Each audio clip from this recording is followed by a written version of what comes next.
In China, where U.S. Secretary of State Antony Blinken is on an official visit, America's top diplomat met his Chinese counterpart Wang in Beijing yesterday. The two discussed a range of topics from the wars in Gaza and Ukraine to U.S. sanctions on Chinese firms and even Beijing's claim over the island of Taiwan. Now, this is Secretary Blinken's second trip to China in less than a year, and the first since the in-person meeting between President Joe Biden and Xi Jinping in November of last year.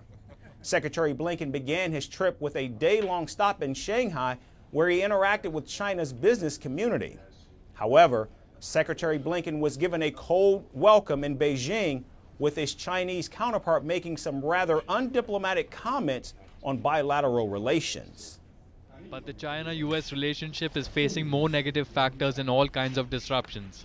China's legitimate development rights have been unreasonably suppressed, and our core interests are facing challenges. Should China and the US keep to the right direction of moving forward with stability, or should we return to a downward spiral?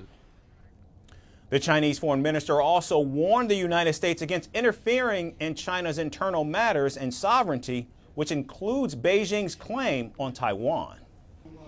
China's requests are always consistent. We always call for respecting each other's core interests and urge the United States not to interfere in China's internal affairs, not to hold China's development back.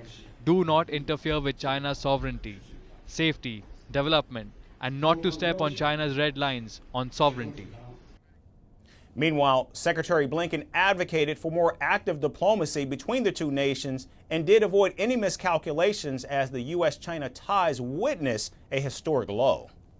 But in Beijing, the president asked me to travel back to work on moving forward on the agreements that our two presidents reached in San Francisco at the end of last year, resuming cooperation on counter-narcotics, restarting our military-to-military conversations, looking together at the future of artificial intelligence, its risks, safety issues, and trying to strengthen our people-to-people connections, but also, critically, managing responsibly our differences. Moving forward on the agenda that our president set requires active diplomacy, and there's no substitute in our judgment for face-to-face diplomacy in order to try to move forward, but also to make sure that we're as clear as possible about the areas where we have differences, at the very least, to avoid misunderstandings, to avoid miscalculations. That really is a shared responsibility that we have, not only for our own people, but for people around the world, given the impact that the relationship between our countries has around the world. The two senior diplomats held bilateral talks that lasted nearly 6 hours, calling them extensive and constructive. Secretary Blinken also met Chinese President Xi Jinping to address the growing range of differences between the two global economic powers. And Xi Jinping has warned Washington against crossing the red line by supporting Taiwan. The Chinese president also said the two countries should work together as partners and not as rivals.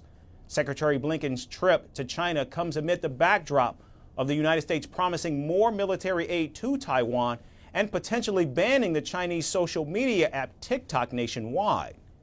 Now, it remains to be seen if Secretary Blinken's trip to China will improve relations between Washington and Beijing. But what we do know is the Biden administration remains committed to both continuing and open dialogue with Beijing, even if major differences persist. From impeachments to inaugurations, if it's a political story, we are on the scene. The race for the White House is heating up. We're beating Biden. How dare he say that? If it's breaking news, we're live with the latest coverage. From the White House, the State Department, and Capitol Hill, we know the issues, but above all, we know the players to bring you the latest in-depth analysis on all the key stories that we're covering. I'm Eric Ham. Join me from Washington here on First Post America.